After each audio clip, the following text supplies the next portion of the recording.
नमस्कार, स्वागत है आपका। आप देख रहे हैं इंडिया टीवी। आपके साथ मैं हूं प्राची पाराशर। वक्त हो गया है कहानी कुर्सी की का। रोज की तरह खास मेहमान हमारे साथ स्टूडियो में मौजूद हैं। हर्षवर्धन त्रिपाठी जी, विजय त्रिवेदी जी, राहुल महाजन जी और सुनील चौगावकर जी हमारे साथ मौजूद है। आप सभी का बहुत स्वागत है। ये सबसे पहले बात करेंगे उत्तर प्रदेश की, जहां रिजर्वेशन पर रण छिड़ा हुआ है। क्या यूपी में रिजर्वेशन पर इलेक्शन की तैयारी शुरू हो गई है?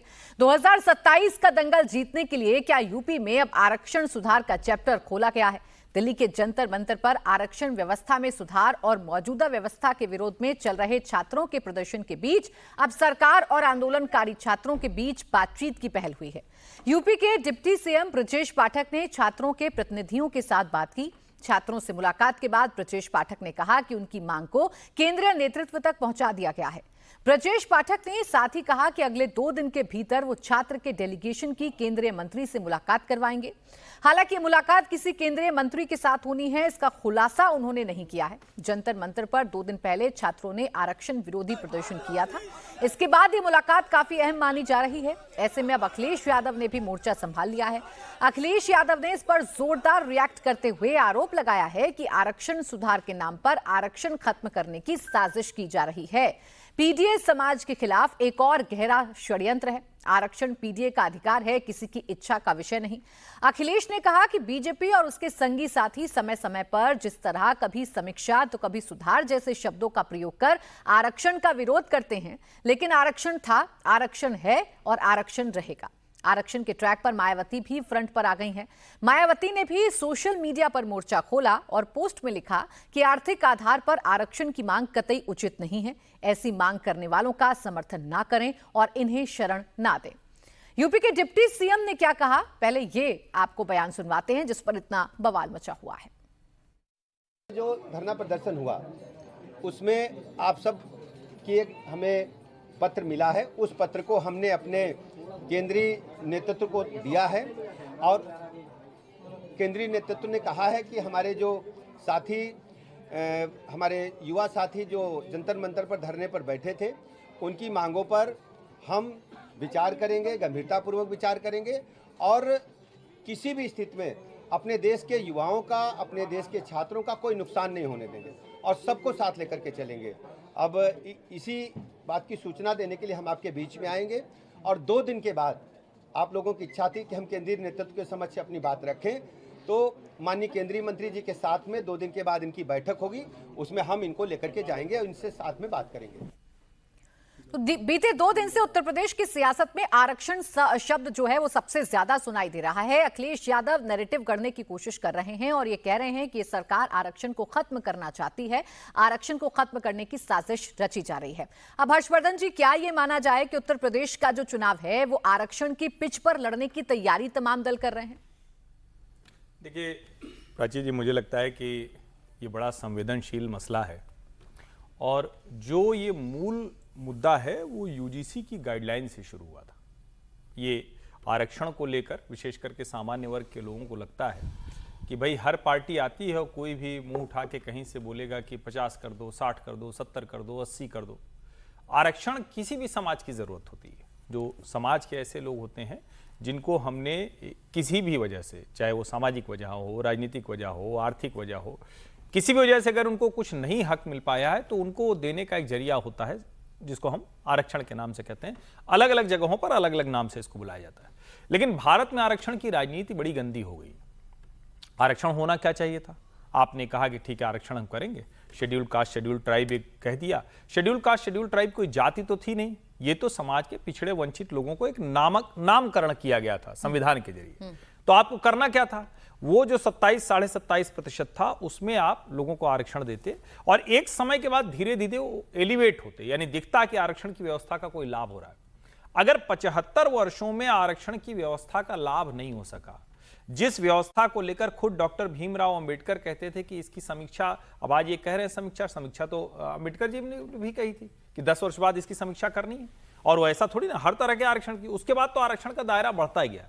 उसके बाद अब ऐसा लगने लगा है कि जैसे हर मर्ज की दवा बस क्या है, आरक्षण कर दो। इसके खिलाफ एक बड़ा वर्ग तैयार हो गया है और वो कहने को दिखता है कि ये सिर्फ सामान्य वर्ग है, लेकिन जिनको हम ओबीसी के खांचे में डालते हैं उनमें भी बहुत सी जातियां हैं, जिनको हम दलित के खांचे में डालते हैं उनमें से भी बहुत सी जातियां हैं जिनको लगता है कि आरक्षण का अधिकार तो हमको मिलता ही नहीं। और इसीलिए जो अभी एनडीए के सहयोगी हैं, चाहे आप राजभर जी की बात सुने, चाहे निषाद जी की बात सुने, तो वो ऐसे कहते हुए दिखते हैं जैसे कुछ जातियों ने ही इसका लाभ ले लिया। लेकिन अभी जो ये घटनाक्रम हुआ है, जो रिजर्वेशन हटाओ मूवमेंट था, जो जंतर मंतर पर धरना प्रदर्शन हुआ और पुलिस ने रात को बल प्रयोग करके हटा दिया और उसमें का एक लड़का निकलकर वो ब्रिजेश पाठक के पास पहुंच गया, थोड़ा कठिन दिख रहा है। और क्या ये भारतीय जनता पार्टी कुछ सोच समझ कर रही है या बस यूं हो गया है, इसको करना है, ये थोड़ा सा भी समझना है। और ये ऐसा संवेदनशील मुद्दा है कि हर पार्टी चाहेगी उसको लेकर चले, और अखिलेश यादव, मायावती, वो तो चाहेंगे कि इस पर थोड़ा और ज्यादा बातचीत हो और ज्यादा, जिसको कहते हैं ना कि तीखापन आए, जिससे कि उनको राजनीतिक लाभ मिल सके। पूरी तरीके से मोर्चा मायावती ने भी खोल रखा है, अखिलेश यादव ने भी खोल रखा है, विजय त्रिवेदी जी। और क्या 2024 में जैसे संविधान खत्म करने वाला नैरेटिव अखिलेश यादव के हाथ लग गया था, क्या ये बड़ा नैरेटिव अखिलेश यादव के हाथ लग गया है, जो वो सीधे तौर पर कह रहे हैं ना कि आरक्षण को खत्म करने की साजिश ये सरकार कर रही है? मायावती जी का एक अलग ब्लॉक है, अखिलेश जी का एक अलग ब्लॉक है, दोनों अलग अलग ब्लॉक पर काम कर रहे हैं और दोनों कोई उसमें घालमेल भी नहीं कर रहे, क्योंकि उनको पता है कि हमारा अलग अलग हिस्सेदारी है, उस पर काम कर रहे हैं। लेकिन जो आपने सवाल किया वो बहुत महत्वपूर्ण सवाल है और ये राजनीति उस दिशा में जा रही है।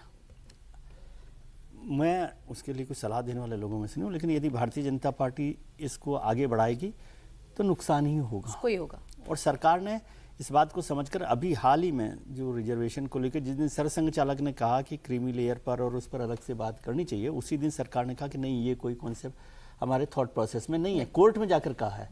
तो लीगल पोजीशन में भारतीय जनता पार्टी आरक्षण को लेकर कहीं पीछे नहीं हटना चाहती, लेकिन ये चुनाव तो लीगल पर उससे चलते नहीं है, परसेप्शन से चलते हैं। ब्रजेश पाठक जी यदि किसी को लेकर खड़े हो जाएंगे और साथ होकर इलेक्टोरल रिफॉर्म की बात करेंगे तो अखिलेश यादव जी को तो मौका मिल जाएगा। और जो हम समझ रहे थे कि जो भारतीय जनता पार्टी और लोग भी कह रहे थे भाई काट की हांडी बार बार नहीं चढ़ती, तो पिछली बार 2024 में आरक्षण खत्म करने की बात को लेकर चढ़ गई थी, वो नहीं भी चढ़ती अब, लेकिन आपने ये दोबारा मौका दे दिया उनको एक और रोबस्ट कढ़ाई के साथ। जो हांडी है ना इस बार और ज़्यादा रोबस्ट है।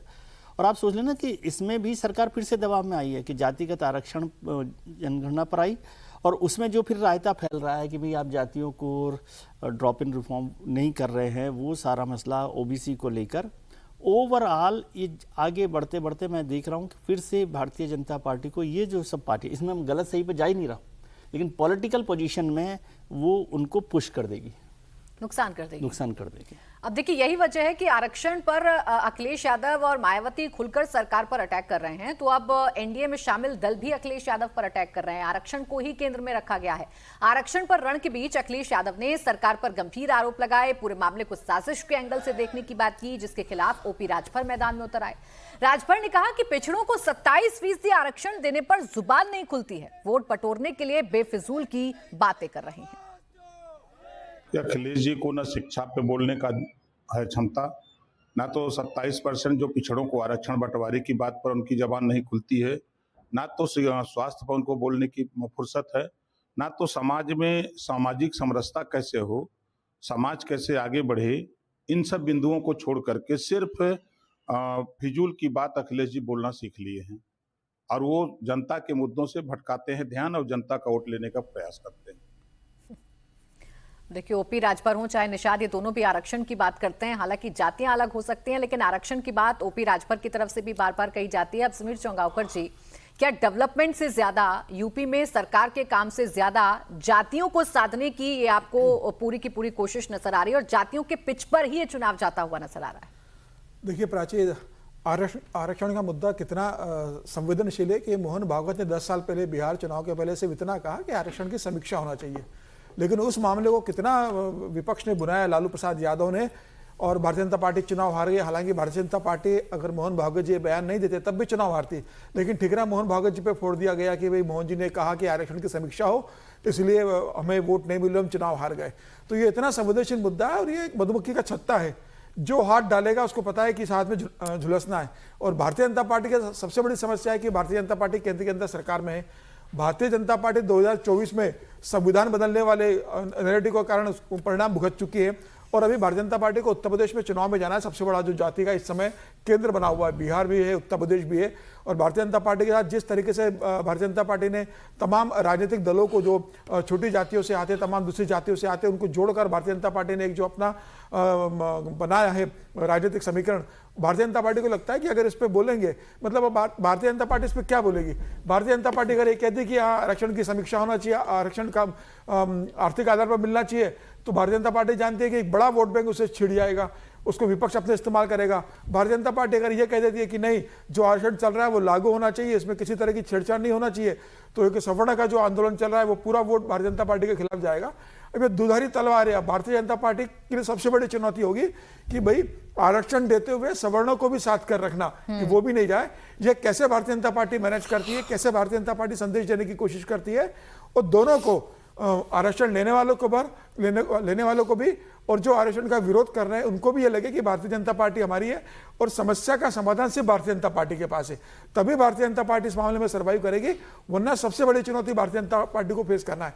अखिलेश यादव कुछ भी कहेंगे, अखिलेश यादव सत्ता में नहीं है, फैसला तो केंद्र में और राज्य में भारतीय जनता पार्टी की सरकार है।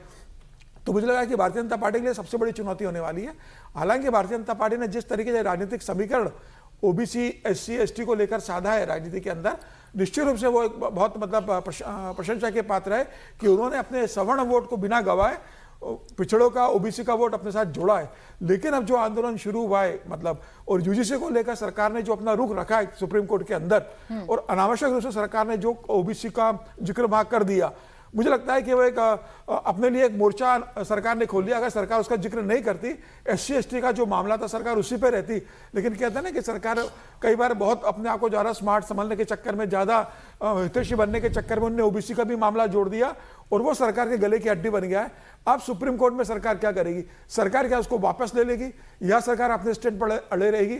सरकार के लिए बहुत बड़ी चुनौती होगी। और मुझे लगता है कि प्रधानमंत्री मोदी इस मामले को लेकर बहुत गंभीरता से अमित शाह जी विचार कर रहे होंगे। लेकिन ये इतना संवेदनशील मामला है कि आप एक का पक्ष नहीं ले सकते, आपको दोनों को साथ कर चलना होगा। अब दोनों को साधने के चक्कर में वो कहते हैं ना कि दुविधा में दोनों गए, माया मिली न राम। तो कहीं ऐसा तो नहीं है कि दुविधा में दोनों वोट आपसे टूटे। ये बड़ी चुनौती भारतीय जनता पार्टी के पास होगी और भारतीय जनता पार्टी कैसे इससे फेस करती है, ये आने वाला भारतीय जनता पार्टी का चुनौती तो दिख रही है, साफ साफ चुनौती दिख रही है। राहुल जी, अब क्या इस चुनौती के से निपटने के लिए ऑप्शन क्या है भारतीय जनता पार्टी के पास? वो कर क्या सकती है? एक अपना खुद का कोर वोट बैंक है, और अगर उस कोर वोट बैंक के साथ खड़ी होती है तो फिर जो जातियों का एक समीकरण साधा था भारतीय जनता पार्टी ने, वो समीकरण उसके हाथ से चला जाएगा। देखिए, मुश्किल तो सभी पार्टियों के लिए नहीं है। एक बात हो रही थी उत्तर प्रदेश में कि जो स्वर्ण हैं या जो ब्राह्मण्स हैं वो दुखी हैं बीजेपी से, और दूसरी पार्टियां उन्हें रिझाने की कोशिश कर रही। अब दूसरी पार्टियां क्या करेंगी, या समाजवादी पार्टी भी क्या करेगी? क्या वो बोलेगी कि अच्छा रिजर्वेशन हटाया जाना चाहिए, या रिजर्वेशन जो है केवल आर्थिक चीज़ों पर होना चाहिए, कि देखा जाए आर्थिक को क्या? देखिए, बड़ा मुद्दा ये है कि आरक्षण होना चाहिए तो किस जो है क्राइटेरिया उसका क्या होना चाहिए। अब ये बात तो बिल्कुल सही है कि इतने सालों से आरक्षण जो चला आ रहा है, वो आपने ये नहीं देखा कि कौन लोग जो हैं वो क्रीमी लेयर में चले गए हैं उस तरह से, कौन लोग जो हैं आर्थिक रूप से संपन्न हो गए हैं। आप सबको आरक्षण दिए जा रहे हो। होना तो आर्थिक तौर पर ही होना चाहिए। जो आर्थिक रूप से पिछड़े हुए लोग हैं, जिनके पास अपॉर्चुनिटीज़ नहीं है, उनको मिलना चाहिए। लेकिन हम अच्छे से अभी भी क्रीमी लेयर को डिफाइन नहीं कर पाए हैं उसमें। तो इश्यूज़ ये हैं। अब ये सिर्फ बीजेपी की दिक्कत नहीं है, ये बाकी पार्टियों की भी दिक्कत है। कोई भी आरक्षण के ऊपर बोलेगा तो उसको मुश्किल आएगी। 2024 में क्या हुआ था, यही बात हो रही थी ना सारे उत्तर प्रदेश में और बाकी जगहों पे कि बीजेपी आरक्षण को हटा लेगी, बीजेपी आरक्षण को हटा लेगी। विपक्ष ने इसी को भुनाया था और उसका नुकसान भी बीजेपी को हुआ था। तो मुझे लगता है कि बीजेपी की दिक्कतें तो हैं ही, इसमें बाकी पार्टियों की भी दिक्कत है, जो कि दुष्वर्णों को बीजेपी से हटाकर अपनी ओर खींचना चाहते हैं। बिल्कुल। अब अखिलेश यादव से सवाल पूछे जाने लगे हैं कि अभी तक तो ब्राह्मणों के आप इतने हितैषी हो रहे थे, पंडितों की बात कर रहे थे, अब पीडीए में पी का मतलब क्या है, ये अखिलेश यादव को बताना होगा। खैर, एक और मुसीबत है जो अखिलेश यादव के सामने थी। अखिलेश यादव मिशन यूपी के टारगेट पर एक्टिव में काम कर रहे हैं। जाति से लेकर आरक्षण तक, मंदिर से लेकर चंदा चोरी तक, छात्रों से लेकर शक्कर के मुद्दे तक, हर चैप्टर पर अखिलेश यादव सरकार के खिलाफ बोल रहे हैं।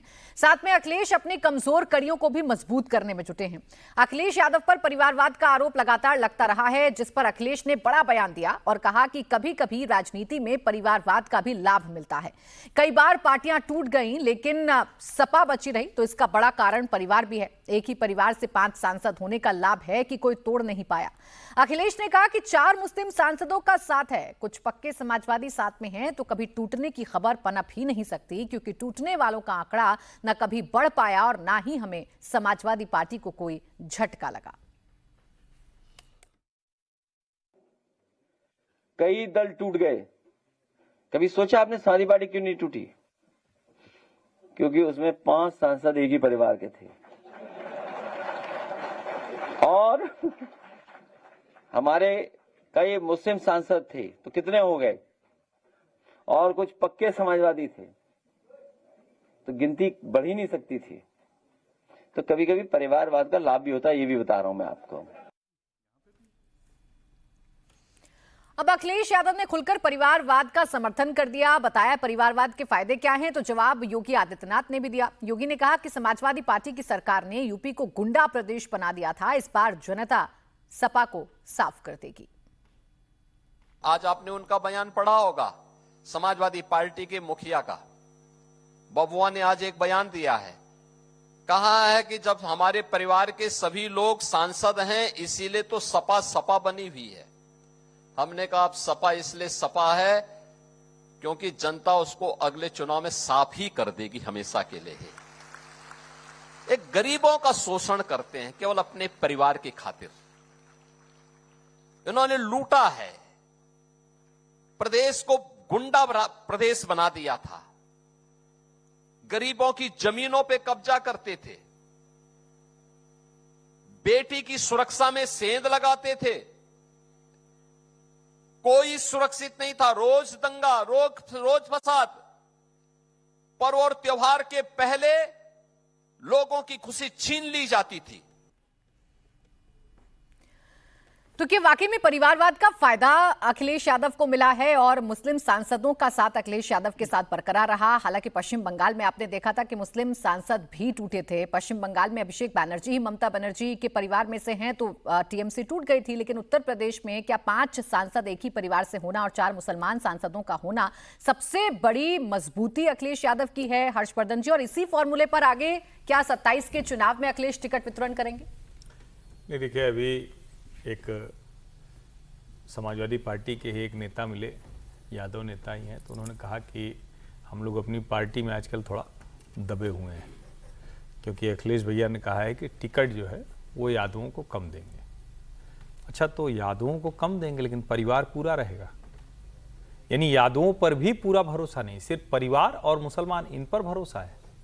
बड़ा विचित्र है। अखिलेश जी अगर इस राजनीति को आगे बढ़ा रहे हैं तो फिर तो आप एक तरह से कहिए कि योगी जी को थाली में सजा कर दे रहे हैं, क्योंकि अगर उनकी लोकतंत्र की परिभाषा अब ये हो गई है कि चूंकि परिवार में हमारे सारे सांसद रहे इसलिए वो टूटे नहीं, फिर तो सबसे बड़ा सवाल यही होगा कि चाचा जी श्रीमान शिवपाल यादव, वो तो क्या स्थिति आ गई थी सबको ध्यान में होगा। और क्या अब अखिलेश यादव इसी को लागू करते हुए आगे बढ़ेंगे कि परिवार से बाहर हमें लोकतंत्र दिखना नहीं है? एक समय में कहा ही जाता था कि उनके घर में पता नहीं 1-2 दर्जन कितने लोग थे, कोई मतलब विलेज डेवलपमेंट कमेटी मेंबर से लेकर और पार्लियामेंट में एमपी तक थे। तो अखिलेश यादव क्या लोकतंत्र की पूरी परिभाषा ही बदल देना चाहते हैं क्या? और यही काम तो सोनिया जी कर रही हैं, राहुल जी, प्रियंका जी, सोनिया जी। यही काम तो वो करुणानिधि जी का परिवार कर रहा है, यही काम तो ममता जी कर रही थी, यही काम शरद पवार कर रहे थे। तो अगर यही सब काम करने वालों को आप लोकतंत्र कह रहे हैं तो फिर तो बड़ा विचित्र है, फिर तो प्राइवेट लिमिटेड कंपनी हो गई, फिर तो इसमें परिवार के अलावा आपको गुंजाइश नहीं दिख रही। और फिर तो वो यादव भी सोचेगा ना कि भाई हमारे लिए तो आप कह रहे थे कि भाई नहीं यादव को थोड़ा पीछे रखो, मैसेज गलत नहीं जाना चाहिए, और परिवार का सब ठीक है, भाई हो जाए, पत्नी हो जाए, चाचा हो जाए, चाचा का बेटा हो जाए, ऐसे चलेगी राजनीति। मुझे लगता है कि ये जिसको कहते हैं कि नासमझी में दिया गया बयान है, इनको तो उनका समर्थक जो होगा, जो घनघोर समर्थक होगा, वो भी शायद बर्दाश्त नहीं करेगा। और अब जो बयान अखिलेश यादव ने दिया है विजय जी, क्या समाजवादी पार्टी टूटने वाली थी? क्या ऐसे संकट के बादल उन पर कभी गहराए थे? कभी ऐसी कोशिश हुई समाजवादी पार्टी को तोड़ने के लिए? कोशिश हुई होगी, लेकिन समाजवादी पार्टी नहीं टूटी, और कम से कम ये नैरेटिव बनाने की कोशिश तो की गई कि अब जैसे सब पार्टियां टूट रही है, ऐसा फैशन हो गया था, ऐसा सीजन लग रहा था कि सबको टूटना ही है, तो समाजवादी पार्टी भी टूट जाएगी, लेकिन वो पार्टी नहीं टूटी। मगर जो अखिलेश जी ने बोला, कोई वो बहुत अच्छे बयान के तौर पर मैं नहीं देखता कि परिवार के बयान को, हालांकि हर्ष जी ने कहा उनको शायद जानकारी, मतलब विलेज डेवलपमेंट काउंसिल से पार्लियामेंट तक, इसका मतलब है वह उनका पूरा परिवार लोकतंत्र को मजबूत करने में लगा है, स्ट्रेंथन कर रहा है। गांव के छोटी पंचायत, वहाँ गया हूँ सैफई में जो बैंक्स होते हैं, क्या कहते हैं उनको, सरकारी बैंक, कोऑपरेटिव बैंक, फेड, कुछ और तरीके की कोऑपरेटिव सोसाइटीज होती है, तो पूरा परिवार, मतलब है ना, इतना त्याग लोकतंत्र के लिए मजबूत करने के लिए कहीं नहीं देखा। शायद ही कोई सदस्य हो इस परिवार का जो लोकतंत्र को मजबूत नहीं कर रहा हो, तो उसके लिए बधाई देनी चाहिए। और फिर अब तो उन्होंने कहा कि लोकतंत्र और पार्टी इसलिए बची रही क्योंकि परिवार है। ये अखिलेश यादव बोल रहे हैं कि परिवारवाद है इसलिए पार्टी बची हुई है, तो ये अखिलेश यादव है जिन्होंने अपने पिता मुलायम सिंह यादव को धक्के मार के भगाया था, पार्टी पे कब्जा किया था, तब पार्टी टूटी थी। उसके बाद इनके भाई शिवपाल यादव ने पार्टी को तोड़ा। और उदाहरण और देखना अखिलेश यादव को तो शिवसेना का दे सकते हैं कि उद्धव ठाकरे से कैसे राज ठाकरे अलग पार्टी छोड़कर चले गए थे, एनसीपी शरद पवार से अजित पवार कैसे अलग पार्टी छोड़कर चले गए थे, परिवार ने पार्टी तोड़ी। लोक जनशक्ति पार्टी में चिराग पासवान और पशुपति पारस का जो झगड़ा हुआ था उसमें वो पार्टी कैसे टूटी। इसके अलावा साउथ में ये देख रहे थे कि एनटी रामाराव से पार्टी उनके ही दामाद चंद्रबाबू नायडू ने कैसे पूरी पार्टी लेकर चले गए थे। तो भारतीय राजनीति में इसके तमाम उदाहरण है कि परिवार के लोगों ने ही पार्टी को तोड़ा है, कोई बाहर के व्यक्ति ने नहीं तोड़ा है। तो अखिलेश यादव के लिए सबसे बड़ी चुनौती तो अपने परिवार के लोगों को साथ के रखनी है। शिवपाल यादव और राम गोपाल यादव के बीच में जिस तरीके से रस्साकशी चल रही है, भविष्य में क्या शिवपाल यादव रहेंगे? अभी भी इस बात की पूरी संभावना है कि आने वाले समय में चुनाव के पहले या चुनाव के बाद शिवपाल यादव अखिलेश अलग रास्ता अख्तियार कर सकते हैं। लोकतंत्र के अंदर आपको पार्टी मजबूत करना है तो आपको जनता की कैडर आधारित पार्टी बनाना पड़ेगी, हर समाज के लोगों को जोड़ना पड़ेगा और आपको परिवार से बाहर निकलना पड़ेगा।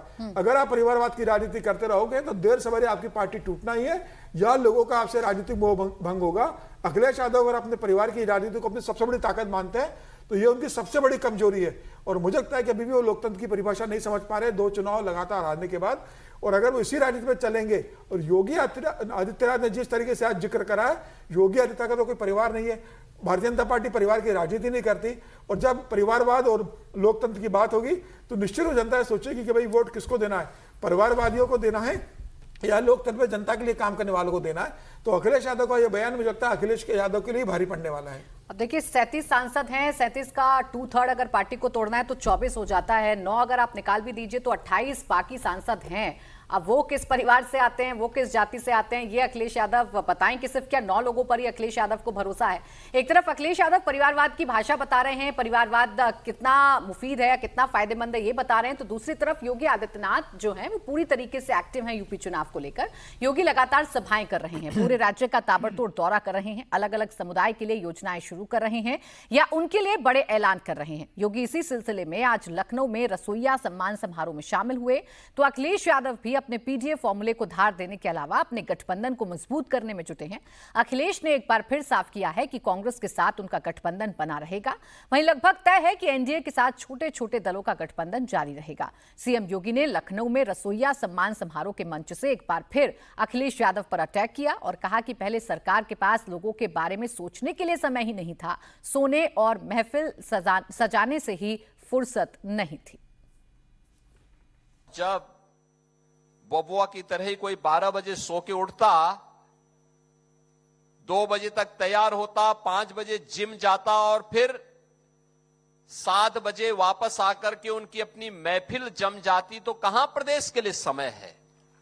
पहले यही होता था, प्रदेश के लिए समय नहीं था, लेकिन अब प्रदेश के लिए पर्याप्त समय सरकार के पास है।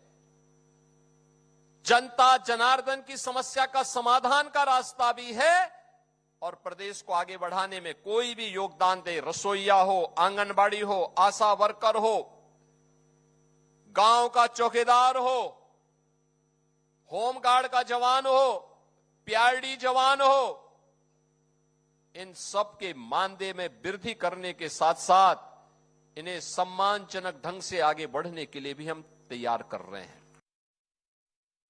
हमारा जो गठबंधन है वही रहेगा। जो हमारा गठबंधन है वही रहेगा।